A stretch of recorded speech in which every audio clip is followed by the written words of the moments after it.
Hello বন্ধুরা, welcome back to my channel. আমার চ্যানেলে তোমাদের সকলকে স্বাগত। সবাই কেমন আছো? আশা করছি ভালো আছো। তো আজকের রেসিপিটা দেখো, এই যে এটা হচ্ছে গাঁটি কচু। তো আমি এরকম করে ছুলে নিয়েছি গাঁটি কচুটা ছুলে নিয়ে তারপরে এখন আমি এটার মধ্যে এই যে খোঁড়াচ্ছিলাম। তো ভাবলাম তোমাদের সাথে একটু শেয়ার করে দিই, তাই আবার চলে আসলাম তোমাদের কাছে। তো এরকম করে কুড়িয়ে নিয়ে তারপরে আমি রেসিপিটা বানাবো। তো দেখতে থাকো আর সঙ্গে থাকো। তো দেখো বন্ধুরা, ওই কচুটা করার জন্য আমি 4 কুচি রসুন নিয়ে নিয়েছি আর একটা শুকনো লঙ্কা নিয়ে নিয়েছি। এখন আমি রসুনটা ছুলে গ্রেটারে ওটা গ্রেট করে নেব। তারপরে কড়াইতে আমি কড়াইটা গরম করে তেল দিয়ে শুকনো লঙ্কাটা আর রসুনটা দিয়ে তারপর কচুটা ভেজে নেব। ভেজে নিয়ে তারপর আমি শিলনোড়ায় বেটে নেব। তো বলে দিলাম, তো রেসিপিটা চলো করে তারপরে তোমাদের কাছে ফিরে আসি। তো বন্ধুরা, কচুটা আমার কোরানো হয়ে গেছে। এবার আমি 2 কুচি রসুন নিয়ে নিলাম, এটা ছুলে এটা আমি কুড়িয়ে নেব। তারপরে চলো আবার ফিরে আসছি। তো বন্ধুরা, আমি কড়াই বসিয়ে দিয়েছি।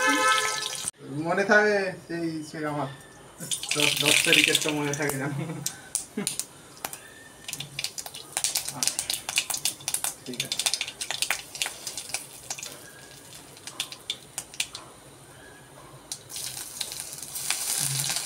ভিডিও শুরু।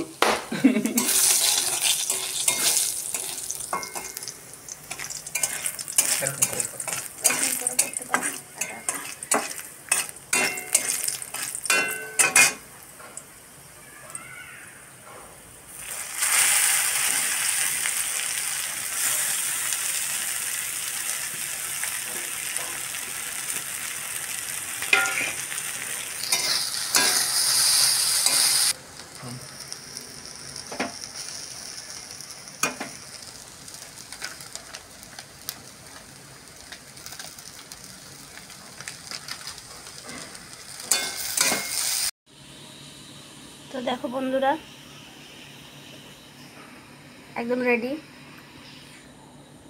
আর এটা দিয়ে কিন্তু 1 থালা ভাত খাওয়া হয়ে যাবে। তো রেসিপিটা কেমন লাগলো? যদি ভালো লাগে তবে একটি লাইক করো, কমেন্ট করো, শেয়ার করো। যারা যারা এখনও পর্যন্ত আমার চ্যানেলটিকে সাবস্ক্রাইব করোনি, please subscribe to my channel. পাশে থাকা বেল আইকনটিকে ক্লিক করতে ভুলো না। আমি ভিডিও ছাড়ার সঙ্গে সঙ্গে তোমাদের কাছে নোটিফিকেশন পৌঁছে যাবে। Thank you.